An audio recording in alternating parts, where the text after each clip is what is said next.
Hey y'all, what's going on? I'm here for the Love and Hip Hop New York Season 6 Reunion Part 1.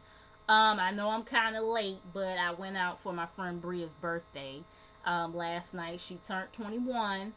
I was kind of scared. Everybody was kind of a little nervous at first because they didn't know how things was going to go for me getting in, because you guys know I don't turn 21 until next week on the 28th or whatever. So the guy, he let me in though. He looked at my ID or whatever, but I guess he figured like, fuck it, she about to be 21, so I mean, like, whatever, you know what I'm saying? And they didn't ID me for no drinks. So I was able to buy drinks. Like, we just had fun, y'all. We had fun, and Bria was turned. Like, oh my god, like turned like I ain't never seen her before. You know what I'm saying? I'm just like, well, damn, am I gonna be like this next week come my birthday? But but we had fun though. We had so much fun. But anyways, enough about me and my life. Let's get to this reunion. So they take a journey. Well, they take a look back at Remy and Pap's wedding journey and everything. Um, I guess Remy has been kind of procrastinating on the whole baby making thing or whatever. And Pap, he was like, she can for real, just she could just give me my baby and do what she, and do what she do or whatever. I don't mind, changing diapers again and all this other stuff. And I just thought that was cute. You know what I'm saying? Pap the type of nigga that'll make you look at your nigga like, why can't you be like him? You know what I'm saying? Like, why can't you be as sensitive as he is? And you know what I'm saying? But yeah, I really like that part. Remy says that her and her mom, they still bump heads, but she's working on, they're working on it or whatever. We take a look back at Remy and Ra's friendship or whatever. Yandy, she says that she didn't know that she was a pawn in like their little petty situation or whatever. Raw, she starts over talking Yandy and everything and talking about how Yandy be acting all clueless and all this other stuff. And it's like, Raw, like, why is you doing so fucking much? Like, it was like, really? Like, she was just doing the most for no reason. Like, let motherfuckers get their point out. Your turn gonna come, baby. Just, as she would say, your turn gonna come, baby. Alright? Just let other people talk. You know what I'm saying? Like, she was just doing too much. You know what I mean? I guess she felt like also too, like Yandy came in or whatever when she knew that her and Remy was having an issue. But like I said, does everybody forget that they all went to lunch together? You guys remember when I reminded you about Remy, Yandy, Mendices, and what's Pap? They all went to dinner before that situation happened. So I thought a friendship was going to kind of sort of form regardless. I mean, maybe that's just me. You know what I'm saying? But it did. But at the same time, I do see where Rob is coming from, because it did kind of seem like, once that situation happened, it's like Yandy was pushing more to, be Remy's friend and everything. You know what I'm saying? She feels like Yandy acts oblivious to everything. Like, she knew about her and old girl having beef and all this other stuff. But I mean, Rob, for real, you and Yandy, y'all not friends. Y'all ain't never been friends. So she don't have to look out. She don't have to be concerned about your damn feelings about who you like and don't like. She don't have to give a damn, because y'all are not like that. Y'all have y'all own issues. So why the fuck would she give a fuck about bringing the next bitch to an event? Like I said, I felt like Yandy, she knew what was going on, but at the same time, you have to really sit down and realize, like, Yandy don't have to consider her fucking feelings. They're not friends. You know what I'm saying? Bianca, she kind of chimes in and says, y'all sit up, like Raw, y'all sit up here and talk, y'all both sit up here and talk about us arguing and being a professional and all this stuff, but then y'all doing the same thing, and her and Dejanay, they actually agree on that or whatever. And Raw, she says something to Bianca. I forgot what she said to her, but she was just doing the most or whatever. Um Anyways, we get the female, the up and coming female rappers on the stage. Well, actually, I think Remy was on the stage with them. Yeah, Remy was on the stage with them as well. Um, they start singing Mariah Lynn's song "Once Upon a Time, Not Long Ago." I was a hoe, and I'm admitting it. You know what I'm saying? And she says that there's nothing wrong with getting a drink with a guy, and that she wants to take him back to the crib to further. She was like, that's her business or whatever, and if that makes her a hoe, then so be it or whatever. Anyways, what else happened? Oh, Nina Parker had asked, why did she get into the beef that Bianca had with Dejanay, and Dejanay was like for a storyline or something like that, but Mariah Lynn was saying because that's her friend. So when Dejanay had said for a story, Mariah Lynn was like, bitch, please, I was your story because I took your man, this, that, and the third, or whatever. And Cisco was like, hold up, I won't neither one of y'all bras men or whatever, this, that, and the third. And I was just like, damn, he ain't claim neither one of y'all. He just made y'all look stupid. But at the same time, he don't look no motherfucking better because, nigga, you a hoe in my eyes if you ask me. I'm the type of person where I don't do that double standard shit when it comes to like a female being a hoe, a man being a player. No. If she's a hoe, nigga, your ass is a hoe too. Fuck out of here with that bullshit. Anyways, Lexi claims she didn't have it. Well, Penny Proud, she claims she didn't have an issue with Mariah, about the whole situation where Mariah had performed at Raw's fashion show. She had an issue with Raw because she felt like Raw should have told her or whatever, this, that, and the third. And Raw was like that she just felt like Penny Proud wasn't ready and all this other stuff. And like, Remy said to Penny Proud, like, first of all, I'm a Grammy nominated rapper, and she had me doing decorations and shit at her damn event because Penny Proud was talking about the fact that how Rob made her a model instead of having her perform and everything. So anyways, Mo pretty much is saying Raw is contradicting herself about the whole fighting stuff. Like, how you gonna sit up here and tell me not to fight and not to get into bitches' faces, all this stuff, but you doing the same thing? And Raw gonna sit up here and talk about some Eric, we know I'm a fighter or something like that. She was saying, it's like, okay, well, how you gonna sit up here and tell somebody else something, but you doing the same thing, and then you gonna sit up here and talk about some, I know I'm a fighter, this, that, and the third. No, it don't work like that. You know what I'm saying? And I like Mo's hair. I did like her hair. I would give her that. I'm gonna call her Mo on that one because yeah, I did like her hair.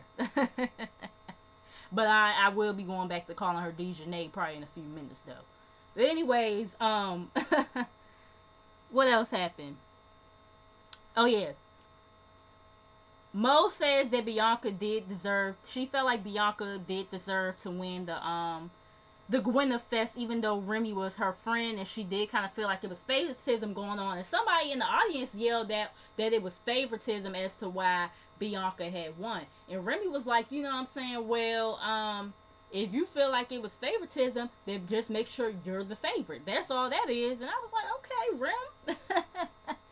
Rem. So next they talk about Yandy and Raw's management skills pretty much. They take a look back at that. Yandy, she says you have to have a certain level of experience to be a manager. She was like, I mean, it doesn't take a rocket scientist, but you have to have a certain level. Mo says that her and Rod didn't have an issue until the cameras came on. So apparently her and Rod was cool and everything. They was hanging out before, her and Lexi thought about getting on the show. It seemed like Mo said, once the cameras came on, it seemed like Raw switched up and started doing the most or whatever. What else happened? Mo was just saying that Raw's communication skills was off when it came to her and not Lexi, because she communicated with Lexi, but she didn't communicate with her and everything. Cardi B, she's going off on somebody in the audience or whatever. She was like, "Remember when you said I was going to be always a stripper and everything? Well, now look at you. You looking at me on the TV and shit." I was like, "Cardi, bitch, you better do that." I don't know what the girl had said to her to make Cardi pop off, but she popped off and they carried that bitch out. Stage left. Oh, hold on, wait. Stage left. This my left. Anyways, what else happened? Okay, yeah. So next we get Mo, Mariah Lynn, and Cisco. So Mo says that her and Cisco, they were dating for a couple of months and everything, but Nina. She was like, well, it seemed like you kind of took things seriously with him and all this, this, that, and the third. Mo was like, well, he sat up here and, told me not to date nobody else. Like, so I thought that, so pretty much she felt like, okay, he telling me not to date nobody else, so the same thing applies to him or whatever. You know what I'm saying? And she also felt like they was, forming this real strong friendship as well as the relationship or the dating, whatever you want to call it.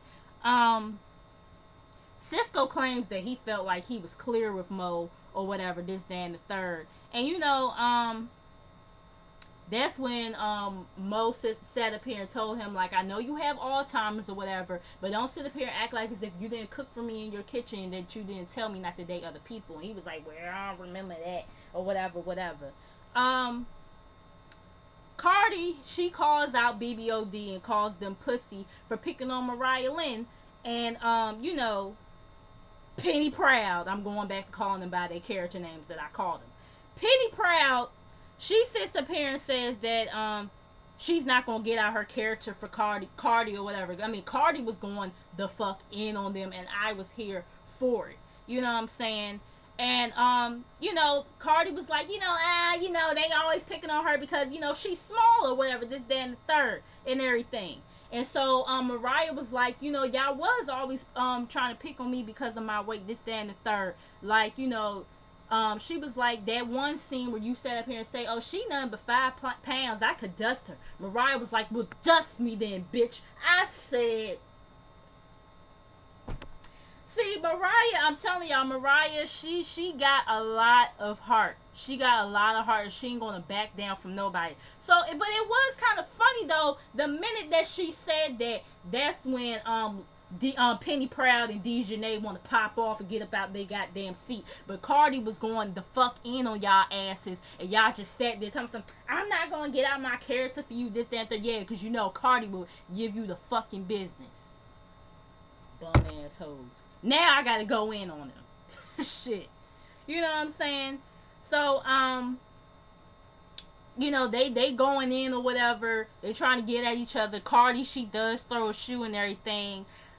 Penny Proud gonna have the nerve to sit up here and say, why she so salty for? You gonna get diabetes or whatever. I was like,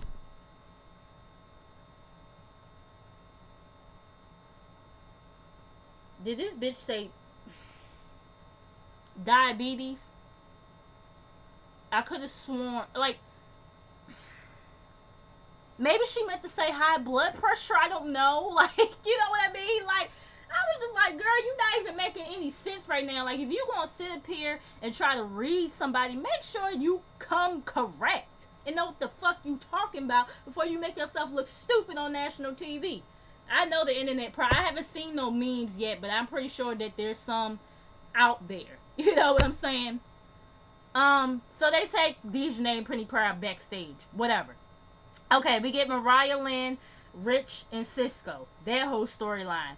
Rich, he trying to sit up here, boost his ego up a little bit, talking about all they did was fucked in the car and fucked in the bathroom or something like that. And she was like, well, it wasn't just that because, motherfucker, when I came over to your house, not in no car, to your house to have 6 minutes, like, come the fuck on. Like, don't sit up here and try to play.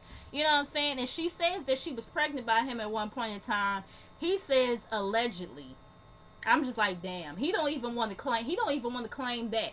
Like, Mariah, girl, I kind of like you. I kind of do like you.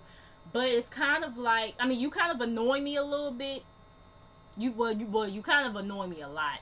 But it's just something about Mariah that I do like, and I think it is the fact that she has heart that I like about her. That she ain't gonna back down from nobody. She don't give a fuck how big or whatever. You know what I'm saying? But you have to be more selective of who you give your goods to, because you see both of these niggas is still trying to play you on this motherfucking stage. Cisco and Rich Dollaz. They both sit steadily sitting up here trying to play you on the stage. He don't even want to claim the fact that you was pregnant by him at one point in time. And that says a lot. You know what I'm saying? Like, girl, you gotta get it together. You gotta get it together. But she says that she feels like her and Cisco did bond and everything, at one point, and she did feel like it was something there. Cisco says that he did feel bad and everything because of the fact that he sees that she takes care of her family or whatever, like she's a real family person, this, that, and the third. He says him and Rich, they good, they gonna always be good, they brothers, whatever. Moving on. We get to talk about Rich and his daughter and everything. Rich, pretty much, he just feels like him and his baby mama, Miracle, is that her name, right? They just have two different parenting styles. That's pretty much it. They asked,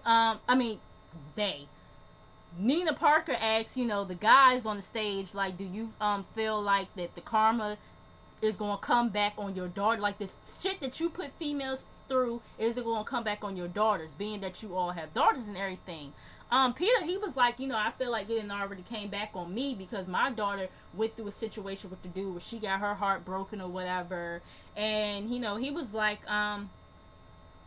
he was like, he couldn't step to the dude because dude would have brought up, this show and how he's presented himself on this show and everything. So he knew he couldn't say shit. You know what I'm saying? So it's like, okay, with you knowing all this, are you going to change?